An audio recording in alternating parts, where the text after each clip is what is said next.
Did you know that the art of portraiture originated in ancient Egypt at least 5,000 years ago? Portraits were the only way to record a person's appearance before photography was invented. But trying to paint someone's portrait can be a daunting task.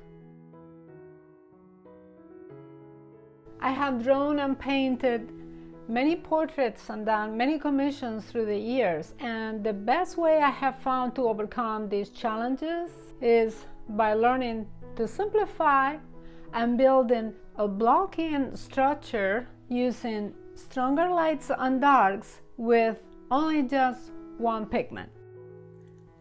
The first thing that I do is I make sure that I have the top of the head and the bottom of the head or the chin correct, and I use the skewer, long skewer, to figure it out where the bottom of the chin is going to be, the direction, and how the face is going to be tilted. Then I proceed with the contour, making sure that the head, the shoulders, the neck, everything is placed more or less where it's supposed to be in the canvas, to make sure that I don't run out of room. And then I use my hand as a guiding tool to see how big or small the face is in relationship to the palm of my hand, and it is slightly smaller. And as you can see, I continue to work and continue to measure, figure out what the bottom of the nose is going to be, figure out what the chin is going to be, and the hair, and I continue to erase marks with the sock and adding them, because at first I just really don't know my way around. The more marks I see and the more marks I have, then the more clues I have as to where to proceed. At first I work kind of blind a little bit and just sort of letting one line and one mark guide the nest. Once I have the hair and the contour of the face basically right, then the next thing that I do is I measure the bottom of the ear just to get everything pretty much what it's supposed to do on the neckline correct. And once all is that done, then what I do is I place the top of the eyebrows and the eyes, and I block it in like a solid color, because if you think of a skull, it's so dark, all that area would be dark. So the way I'm drawing is like in a sculpture. I'm drawing like from the inside out. So I try to think of the skeleton. Once I get the contour more or less, and I try to think of the skeleton just to simplify things, because if I don't, then it will be too complicated. So I make the lines where the mouth is going to be overall, and I just block it in. I don't really do any details whatsoever, and I continue with the shadow pattern, and then I mark the bottom of the nose where it needs to be, all very broad, and I try to make sure everything is in the ballpark, in the vicinity where it needs to be. Of course, the shapes will be continuously refined, and once this drawing is completed with paint, I will keep doing more, making more adjustments. But I need to have a map sort of where things need to be, depending on where the shadow and the lights are. All right, so I have in this Photoshop screen right now 3 different photos to help you. In this one I have the skull, and I grab it from a head model study app that I have in my phone that is very useful.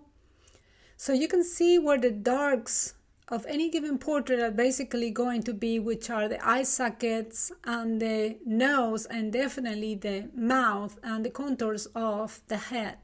So you can see it right here in another model face from head model study, where you can see if you squint, the eyes are fairly dark, even though there are eyes in here, not just the sockets like in the skull. And then you have the nose, and the bottom of the nose is pretty dark as well, and so is the mouth. So this is the photo that we are going to use for our portrait, and you can see the same thing. If you squint, the eye sockets are pretty dark, and so is this part of the nose right here and the mouth.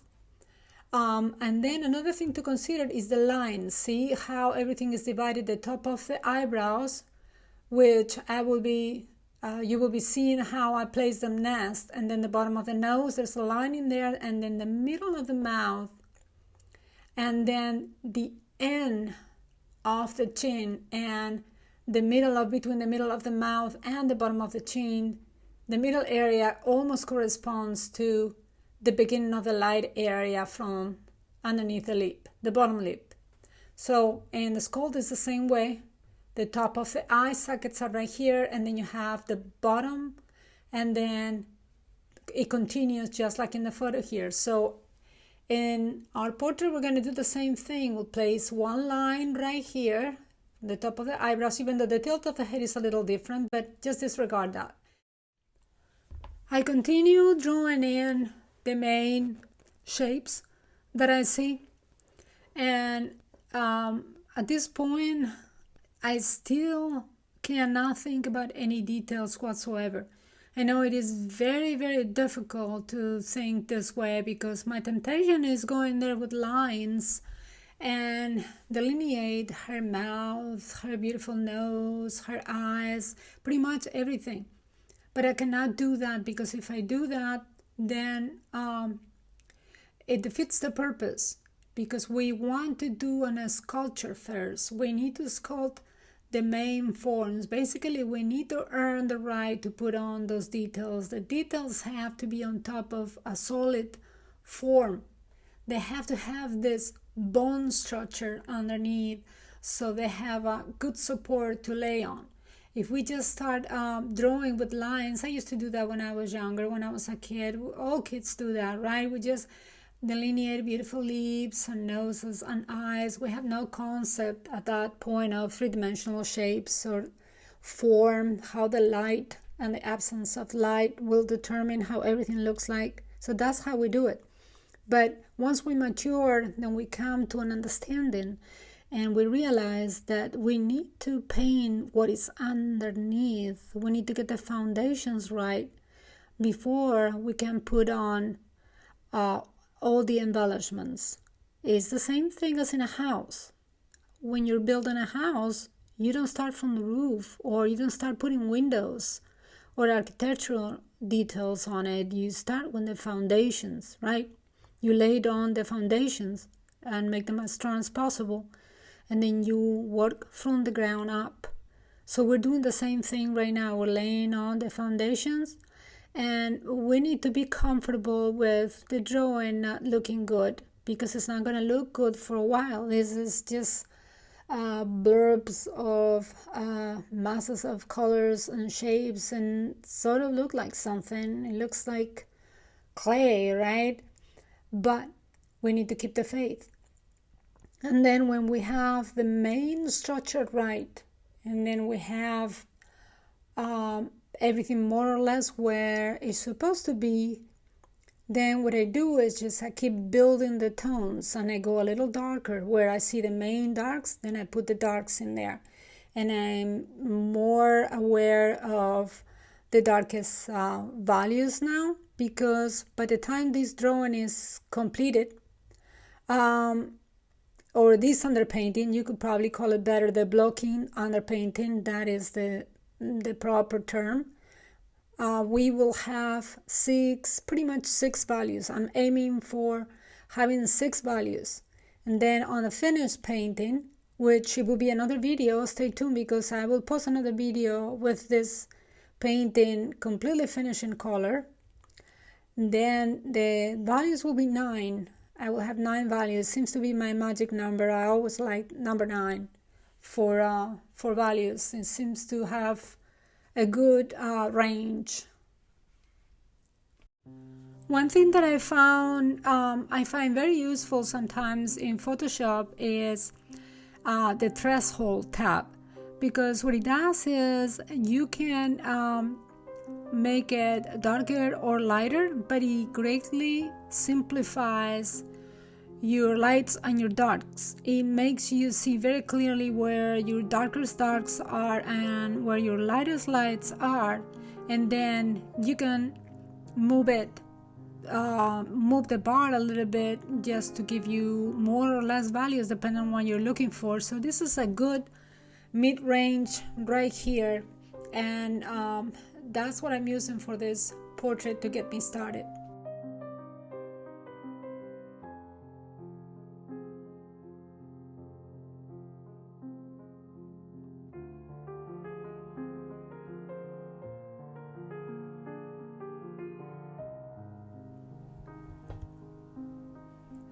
I'm turning the painting upside down now because I really need a new perspective.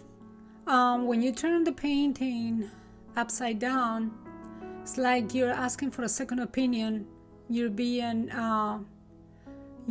at your drawing with a second set of eyes, and I am just not drawing or painting. I'm not painting a portrait right now. I'm painting shapes. It helps you to forget what it is that you are painting and concentrate on laying down exactly what you see as you see it. So it's interesting because every time I do this is the equivalent of looking at your painting in the mirror. I have a large mirror behind the canvas for the same reason. You're looking at a different perspective, and it helps you with proportions. It helps you with shapes that are a little off.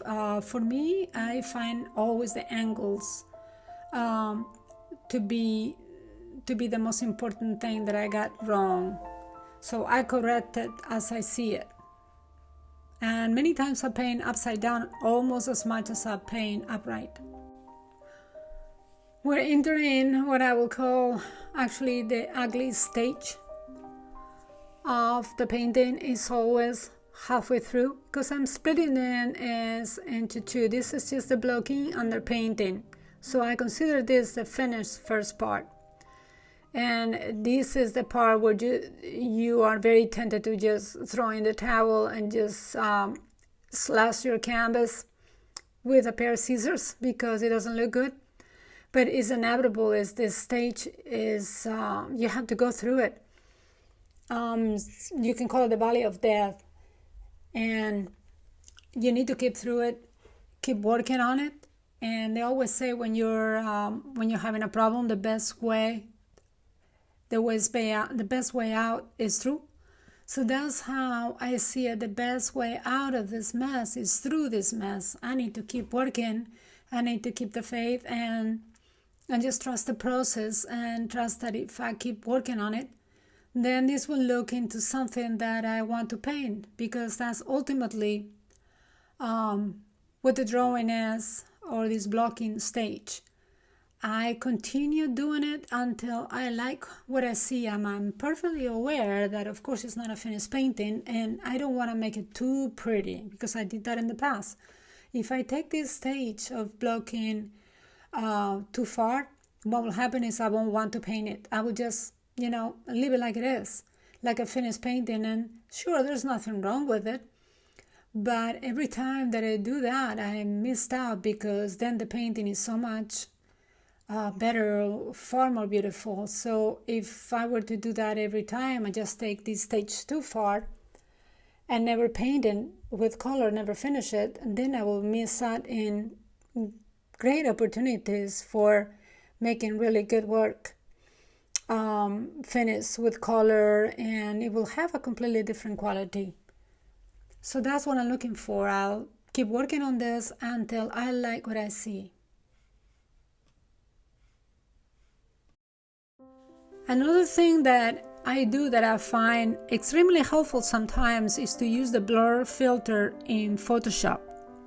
What I do is, when I'm trying to not look at details and just see the overall tones, is I apply a very, very strong blur filter to whatever photo I'm working with. And that way, basically, it eliminates all details and it gives you the effect of looking at something without glasses. If you have poor vision, as I do, I don't see very well without glasses. So Sometimes I actually take my glasses off and I paint without glasses for that reason, but if I want to take it further, then I will definitely look at the blur filter, and that way I completely forgot what I was going to say. It's getting really late in the day, so you fill it in. All right.